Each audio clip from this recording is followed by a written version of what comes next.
Hello, welcome back to SALT, our School of Accountable Living, Timing and Earning.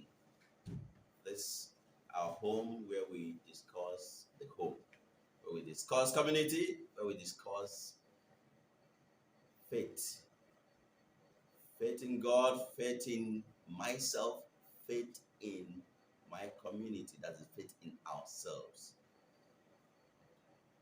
We know with faith in yourself, fine, that's confidence, you go far.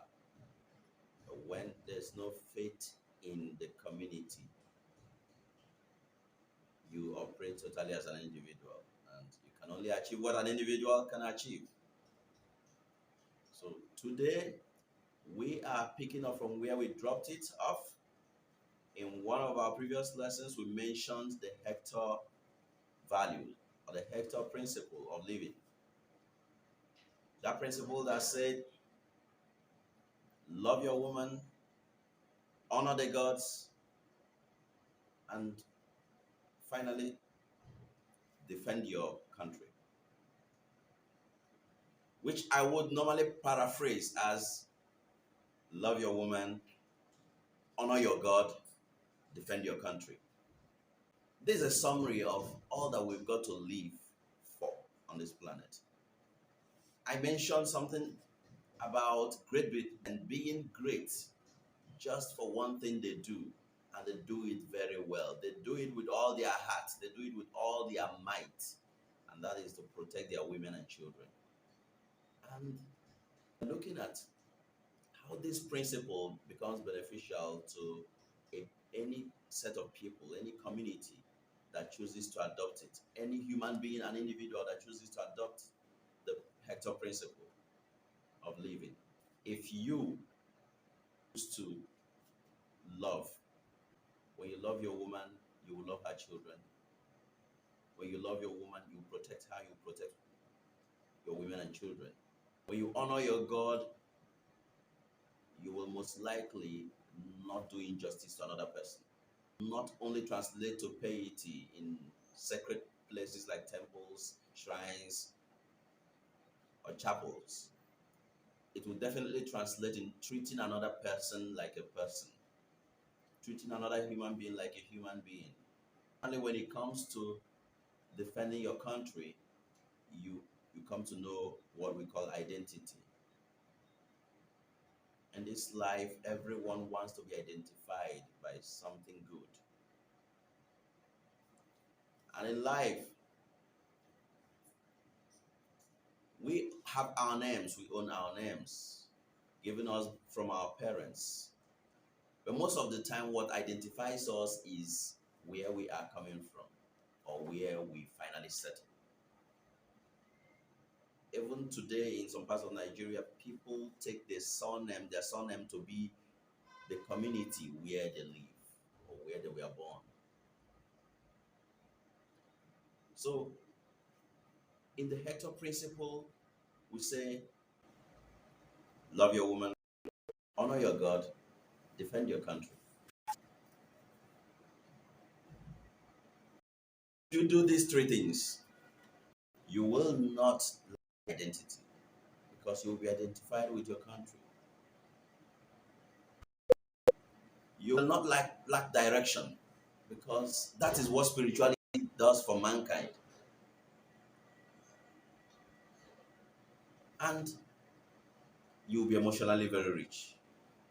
There's no man that is richer than love. Start with where it is easiest.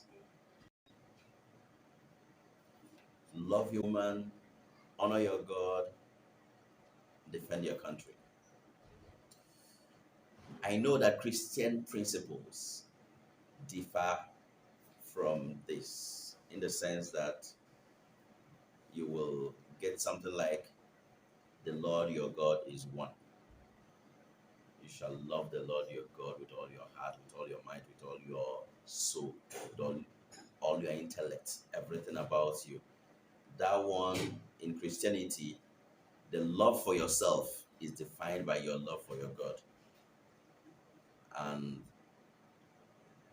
that tells you that if you can't love your God, you can't love yourself as well. Because you never get to know your true worth if you do not love your God. But generally speaking, we're trying to define love from this other angle, something more secular, something more practicable, something most people will identify with. Even if you can't attain self-love, you can always have a good perception of those who care about you and those you care about. Is an easier way to get it. Now, having said this, and having known that for us to have an identity, for us to be rich, you simply need to love your woman, honor your God, and defend your country. There's another branching out we'll have to see briefly. And this branching out is called money. What is the place of money in me loving my woman? Hey, ladies could tell better. I don't know of any free shawarma joint in town. Now, how about honoring your God? Even Bible will say, honor the Lord your God with your substances. And when it comes to defending your country, you know today, the poor man has no say, or next to no say. In a system where the rich in the country are measuring their wealth, competing and comparing to people in far better communities like the United States of America, where the dollar is in use, or the United Kingdom, where you have the pound sterling. And you have men here who are billionaires in naira, bewailing their poverty that they could not compare with the billionaires in dollars. You can imagine that. So while he's struggling to measure among the bigger boys who are billionaires in dollars, yes, there is so much poverty created in his extreme capitalism in this same country.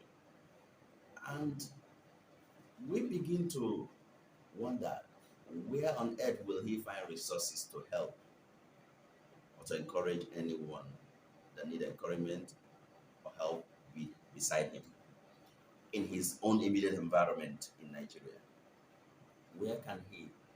He does not have enough. No matter his billions in naira, he doesn't have enough. He's looking for more, and he would like to play in the league of the bigger billionaires in dollars and pound sterling. So, when it comes to defending your country, who can defend the country? A man who can barely feed himself will not be able to defend his country.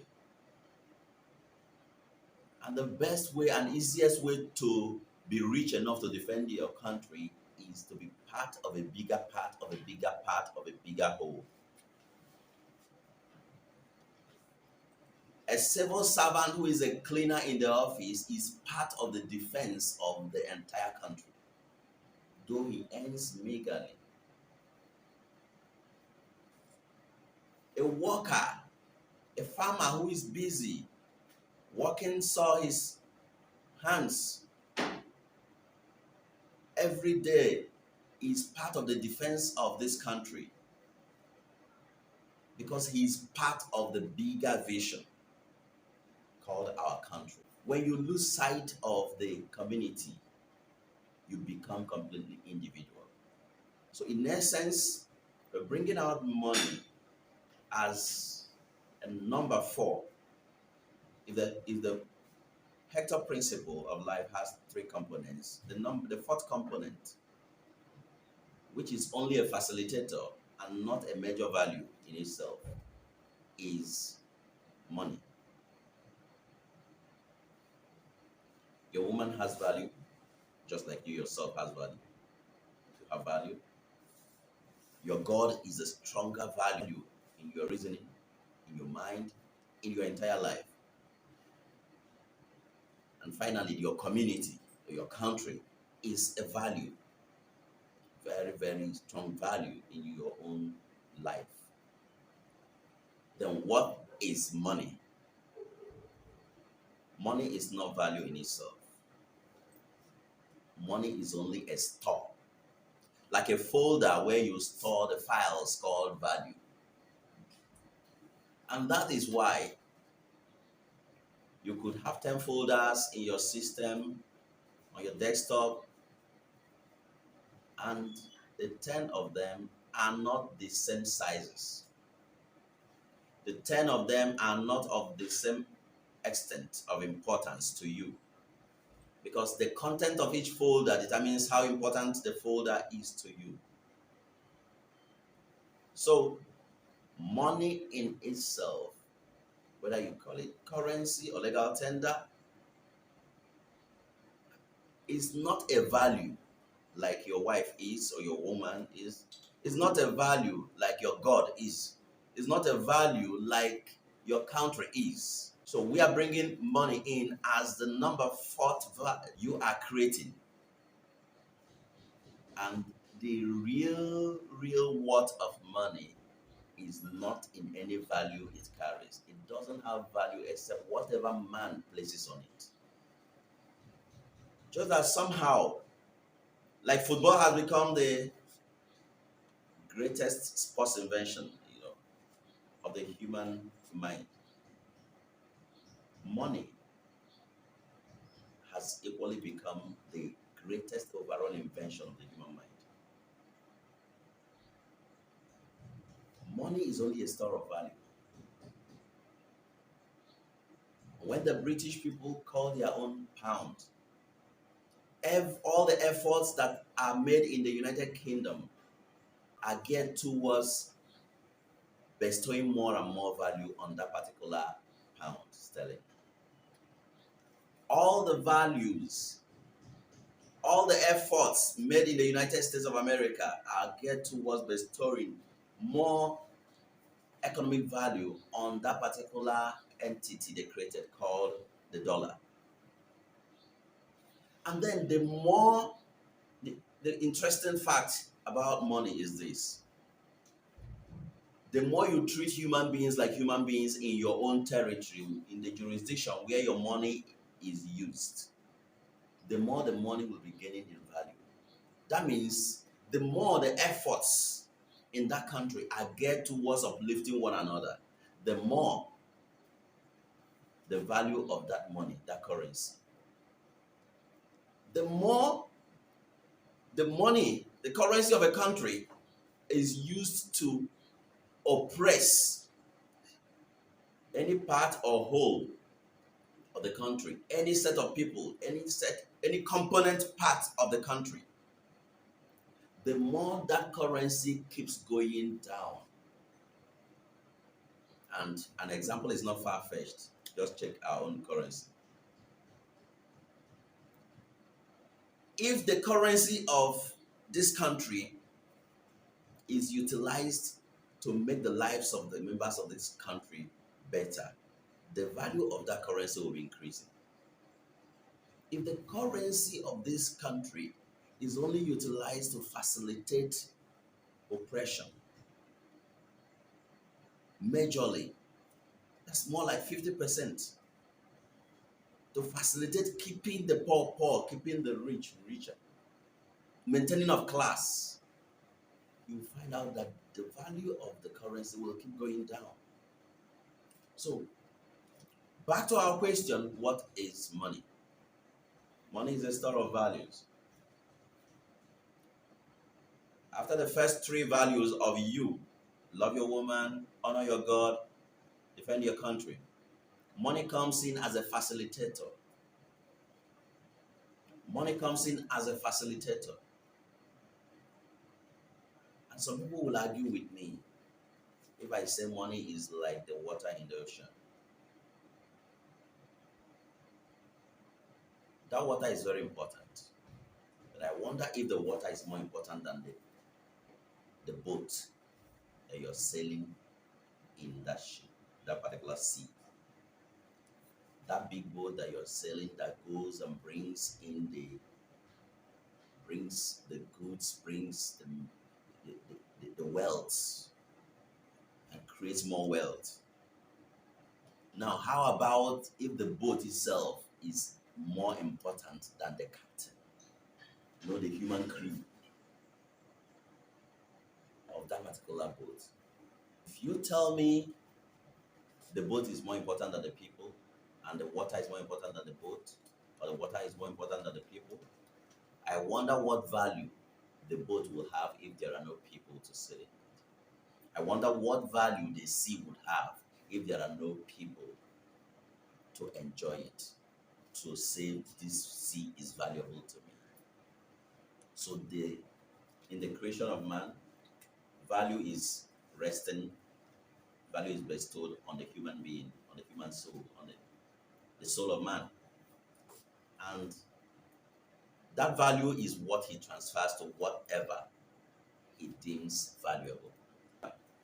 Money is only a store of values, and money will always improve with our using it to improve our lives as a community. Once again, this is SALT, the School of Accountable Living, Timing, and Earning. Thank you.